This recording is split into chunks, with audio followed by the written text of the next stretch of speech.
Я Базай Олег Хамидович, пчеловод, практик, апитерапевт. Пчеловодстве уже 39 лет, в апитерапии около 30 лет. Кстати, учился у Глебкова Анатолия Анатольевича в свое время.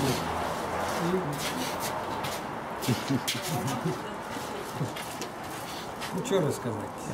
Просто это интересное направление. К вам едут на апитерапию со всей России? Нет, в ближайшие регионы едут, да, в основном сыны едут. Но мои продукции уже попали в Украину, многие и в Австрии есть земляки, которые лечатся, и в Франции, и в Бельгии. Они меня знают, они вывозят, ну, для больных препараты вывозят туда. Я работаю У меня есть опыты по разведению пчел в теплицах, у меня патент на нее. Кто доказал, что теплица, где будут использоваться пчелы, не должна иметь геометрическую форму, это моим опыты. Ну как сказать, гайморит лечения, это моя методика, я ее публиковал. Схема лечения туберкулеза, это моя схема. Свежий подмор, это моя методика. Хранение цветочной пыльцы, это моя методика, признана самой лучшей.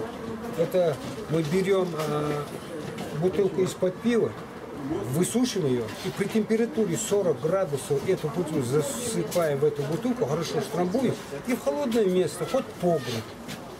Она теряет от 10 до 15% первоначального объема. Когда она уже остывает, она настолько там создает вакуум, что там ничего не выживает. Вот вам самый лучший метод хранения цветочной пыльцы. Сейчас этот мы еще не испытывали, но результаты есть. Туда же можно добавить 1 столовую ложку спирта туда и засыпали ее. Спирт испаряется, там внутри еще и газы, там еще такой вакуум. Все, ваша пыльца сохранится. Вот эта пыльца дает результат для апитерапии. Есть результат, у вас есть спрос, ваша продукция идет. А заморозку? Не признаю. Почему? Ну, как вам сказать, в летнее время замораживать, как это, в полевых условиях, это возить нужно, я лучше ее сушу. Вот я знаю, что замороженную пыльцу применяют именно для кормления шмелей. Шмелеводы. Ну, разведение пчел в теплицах, кто первый нашел в зимнее время пыльцу, это моя методика. Берем лещину от января месяца, но до первого мороза он ничего не дает. Вот первые морозы ударили, берет лещину со своими сережками. Чем больше ставите в ведро, в эти кустарник, он у нас считается лесным сорняком. Через 1,5-2 суток они зацветают, они начинают провисать, и 10 сережек дают до 1,5 грамма пыльцы.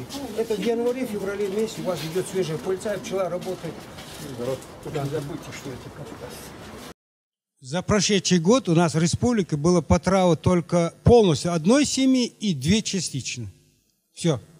Вот больше потравы не было. Как мы сейчас подошли к этому вопросу? Рапс сейчас посадили плод ко всем населенным пунктам.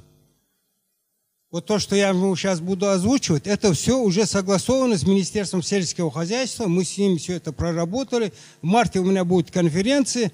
Мы уже все это общим голосованием примем это все. Что мы решили? В каждом населенном пункте есть ветврач. Все пчеловоды, у кого есть 5 семей, 10 семей, должны отдать номер телефона ветврачу.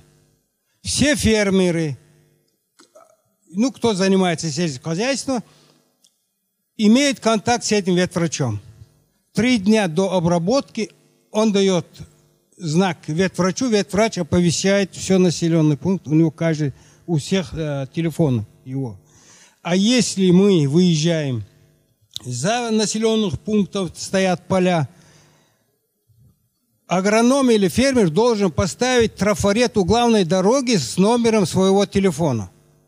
И пчеловод, который становится, пока не найдет этот трафарет, делает круг, не нашел, ставит трафарет со своим номером телефона и указывает направление, где он стоит. Мы, как пчеловоды, как зайцы, прячемся в тени где-то, и агроном может вас не найти, но оставляет номер телефона. И этот агроном, чьи поля вы опыляете, за вас ответственен от вокруг лежащих фермеров. Он должен иметь контакт с ними, чтобы вы не попали под отраву. Кто нарушает эти законы, те или эти несут ответственность. Это у нас уже будет принято в республике уже как закон. Вот насчет потравы, вот к этому пришли. А вот насчет узбечек, я вот сначала все это вам расскажу. У меня есть совещательная группа в обществе, где входят 20 человек. Это люди более 30 лет со стажем пчеловодства. Это у меня называется совещательная группа. Вот. И в этом году мы начали перебирать все. 7-8 раз обработали пчел, а клещ все сыпется и сыпется. Что делать? Завтра или мед будет с ядом, или мы останемся без пчел. Что делать? И начали все это перебирать. И пришли к такому выводу, что зараженный наш воск, личинки, клеща, которые уже растут днем, они уже выходят адаптированы. Нам нужно применять все сильные и сильные дозы. И мы поставили программу 5 лет перейти на забрусный воск. Убрать вот это все. Используют норвежский метод обработки после безрасплодный период. И я 9 раз обработал своих пчел. Сколько не обрабатывал, он все сыпется и сыпется. И когда я 10-й раз обработал этим методом, это 75 граммов щавелевой кислоты, разбавляем в 1 литре воды, может дистиллированной, может кипяченой, и добавляем килограмм сахара. И в декабре при нулевой температуре от -3 до +3 на каждый клуб обрабатываем по 3,5 куба. Проливаем каждый клуб.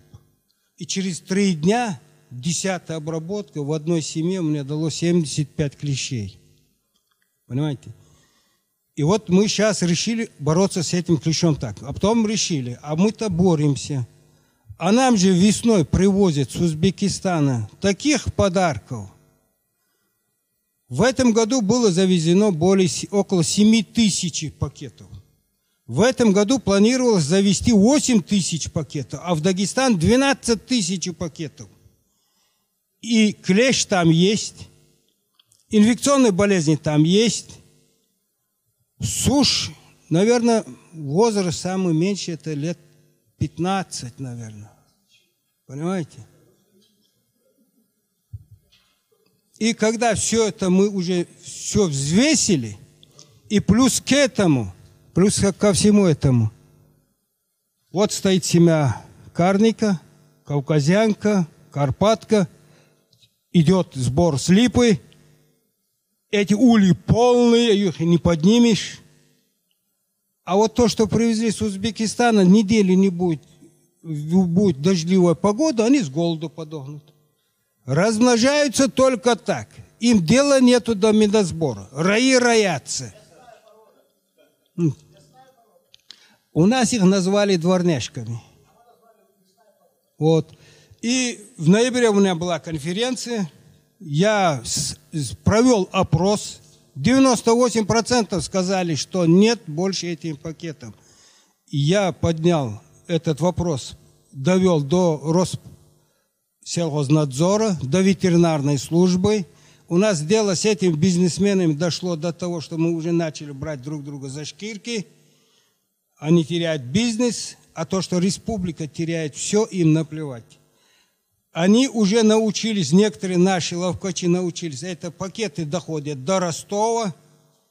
Некоторые недосовестные пчеловоды их чуть придержат, разбивают. Не только ростовские, это и в Минводах, и в других регионах. Уже обратно продают, как будто это уже как местно. И вот эту заразу ветеринарная служба не работает, Россельхознадзор. И мы их поставили в известность. Сказали, что если одна семья попадет сюда, в эту республику, я им сказал, я на вас уже дальше прокуратуру напишу. Все, хватит, в этой республике есть хозяин. И я прошу всех, ну что мы делаем? В России были свои пчелы, на Кавказе были свои пчелы. А что у нас сейчас?